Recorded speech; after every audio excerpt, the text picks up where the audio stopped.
Here I am again. I'm Ray from the Radio Workshop, call sign G4NSJ. And look at this, a Barker 88. Still, we're not talking about, that's 1940s. And this is what we're going to talk about, not the radio, Bletchley Park. Right, you've obviously heard of Bletchley Park in Milton Keynes. You may not have done. Have you seen the film? What's it called? I forget what it's called now. By Cucumber Patch. He plays Alan Turing. I forget his name. Anyway, The Imitation Game, that's the film. I watched that before I went. So anyway, I went to Bletchley Park.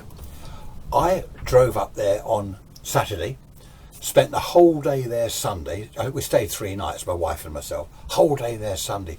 Absolutely brilliant. But just a word of advice, if you're going to go and have a look, the weekends are very busy there. There were coach parties turning up and all sorts. So we went back on the Monday, spent the day there Monday. Dead quiet. We were able to go into the restaurant and have our lunch. It was just quiet. You're able to walk around. I mean, obviously there were other people there. There was a little gang of school children turned up to have a look round. But it was perfect on the Monday. I mean, Sunday was brilliant, but just a lot of people. You had to queue to get into places. We wanted to go and look into the huts where the offices were. Alan Turing's office in one of the huts. And of course, there's a load of people in there, so it's very difficult to take pictures. I won't waffle anymore. Let's get on with all the bits and pieces. There's a lot of photographs I've taken and some movie clips. So here we are. See what you think. Hope you enjoy it.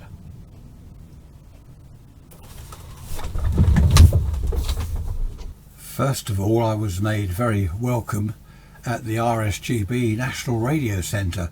It's all run by the RSGB. A really nice place. Made very welcome by a couple of the lads there. I sat down, had a look at all the gear. They've obviously got some of the latest stuff. I'll show you their aerials in a minute. But really fantastic place. And they were on the air when I was there. I think they were working through satellites. You know, this where you can work through amateur radio satellites on 2 meters and 70 centimeters. But that's just a quick look at the RSGB station because I want to move on to Bletchley.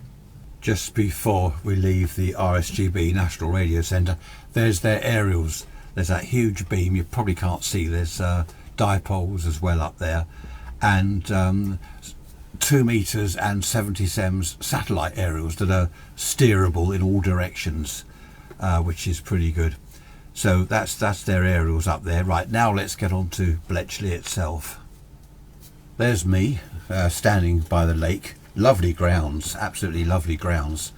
You might find that some of the photos are repeated. Sorry about that if that happens, but I've got so many that I might put one on that I've already put on, but there we are. So that's the lake, and there's the house itself. Couple of shots of the house. I think it's called a mansion. Most people there were calling it the mansion, so there it is. It's a lovely building, and it's wonderful to think that all this secret stuff was going on there.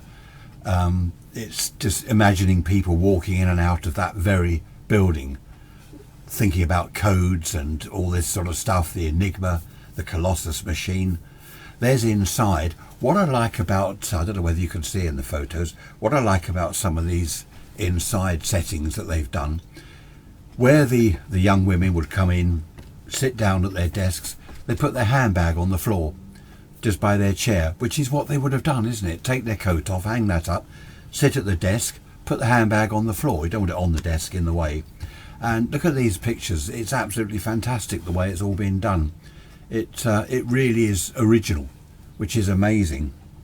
Going back outside again, there are a lot of buildings, like as you can see here, that have just been left derelict. I don't know why, whether they're going to be restored in the future or whether they're nothing of interest. It might have been storage, because I forget how many people worked there, but there was hundreds, weren't there, that worked at Bletchley Park. So you can imagine the supplies, just things like soap, washing, toilet rolls or toilet paper as they had in those days. I mean, imagine the supplies they would need for hundreds of people, the food, presumably they cooked on site. I must admit, although I'm talking about Bletchley Park, I still don't know a great deal about it. There's so much history to it and so much that went on there. It's difficult to take it all in a 2-day weekend. We got there on Saturday, spent the whole of Sunday at Bletchley Park, went back on Monday. If you're going, by the way, Sunday was very, very busy. There were even coach loads of people turning up, coach parties, just showing you these old buildings here as I talk. On the Monday, it was completely quiet. There was one little group of school children, but apart from that, the place was empty. So if you're going to go, go in a weekday. But yes, so I suppose these buildings, there are notices saying danger, asbestos, unsafe roof, that sort of thing. I don't know what they'll do. They probably don't like to pull them down because it's history.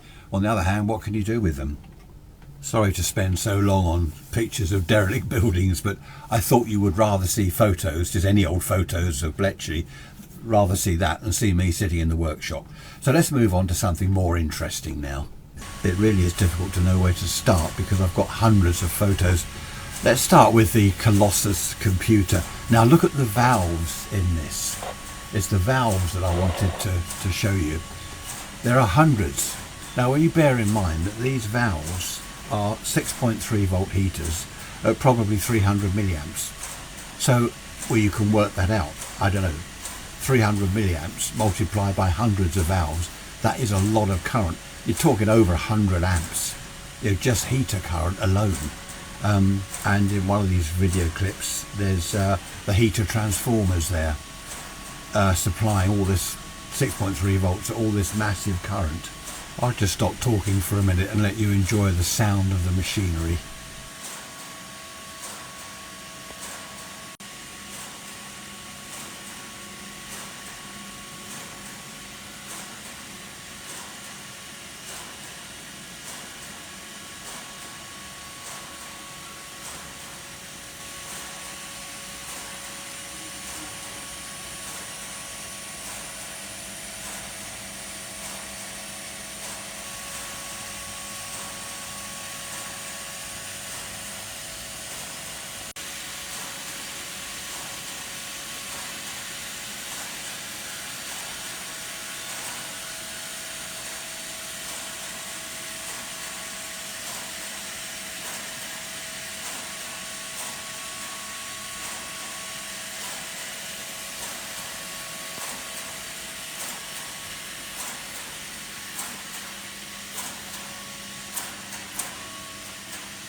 There are two of what I can only think are the 6.3 volt transformers, two heavy current transformers there. And in the video where I don't know whether you saw the two heavy red wires going up the side of the rack, that from what I could see was the 6.3 volt tremendous current kind of cable, and then the valve heaters are taken off that.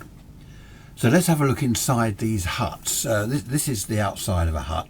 There were lots of huts where they were mainly offices from what I could see. So these are some of the shots of inside the huts, and they are exactly, as you can see, exactly as they would have been. I don't think anything, I don't know whether things are actually moved and then put back and all set up, or whether these desks and chairs that you can see were actually just left there since the 1940s, 1950s. So I don't know. But it's amazing to be in there, to walk in and out of, there are loads of these offices. Obviously I haven't taken photos of the whole lot. It's amazing to walk into these offices and actually to sit down at one of the desks, as I'm doing here, pretending to be on the phone to the War Office. But to sit there and just think that this is where they sat. This is it, the highly secretive place that I'm sitting in there. I'm there at the very desk, on the very chair, on the very telephone. It's just fantastic if you're into that sort of thing, which obviously I am. You've probably gathered that by now. Now this is a mock setup of receivers. Okay, this is where people would have sat down, girls would have sat down. They've learnt Morse code, right, and they are receiving messages from the enemy, obviously coded, encrypted, so they're just like blocks of letters. In fact, there's a piece of paper, I don't know whether you can see that very clearly. This is an original where someone has written down the time, the frequency they were listening on, and the groups of letters. That was it, that was the code. These weren't German messages, in German text, in German language. They were just groups of letters. This is what they say about Morse code. This is why I love Morse code, as you know. It has no language barriers. I've started writing down, I've heard someone calling CQ on one of the shortwave amateur bands, and I'm writing down, I think, oh, I'm writing in French, or I'm writing in German, or whatever language. I can write it down correctly, and then someone that perhaps can read German will say, oh yes, read it out to me, that's what it says. And same with sending, I can send in any language because it's only letters. So what amazed me, I'm just putting a few pictures on while I talk, it's just random pictures of the whole place because there's so much interesting stuff there. What amazed me was I'm looking round outside, where are the aerials? There's all these women apparently with all these receivers and their headphones, and they're all writing down, receiving this Morse code, writing down the groups of letters.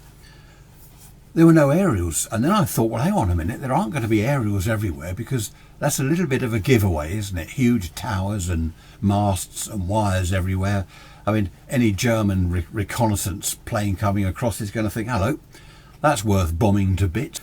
So I then discovered, by, as I say, read the instructions first, I then discovered that on one of the plaques on the wall, it said about Y stations, WI stations, wireless interceptors. They had naval, army, and, the most interesting, radio amateurs.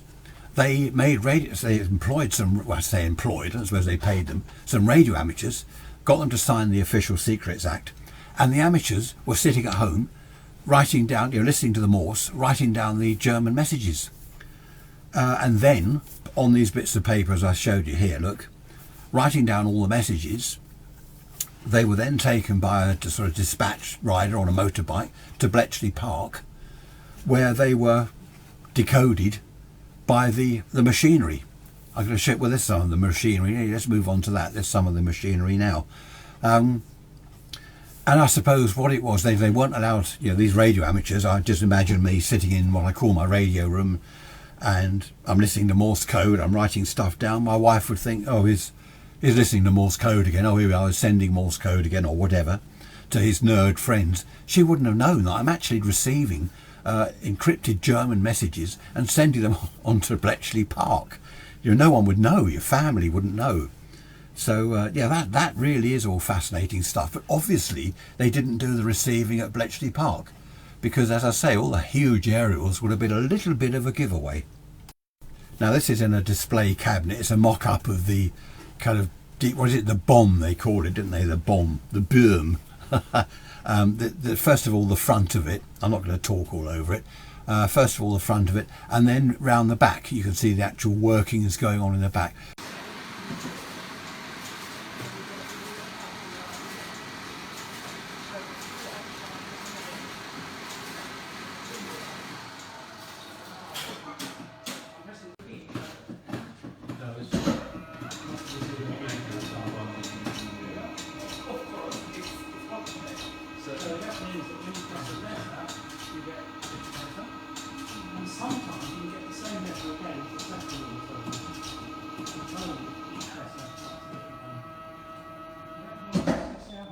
I think we'll end with a picture of Alan Turing's desk. There it is, the very desk and chair in his office, where he would have sat down for many hours working things out on bits of paper, racking his brain. Brilliant mathematician, obviously. I won't go into Alan Turing and all that he did. I just thought we'd end with the desk. I've got hundreds more photographs. There's all the computing centre. There's so much more to show, but I don't want to make this video too long. It's already over a quarter of an hour long, so I won't bore you all to bits with that. There we are, only a short video, about a quarter of an hour was it? Hope you enjoyed that. As I said, I've got loads more, hundreds of photographs. I've got a load of stuff from the computing centre as well. I might make another video of that when I get time to put it all together. Next thing I've got to do is this. This is now becoming urgent. So thanks for watching. As always, I shall see you next time. Bye bye for now.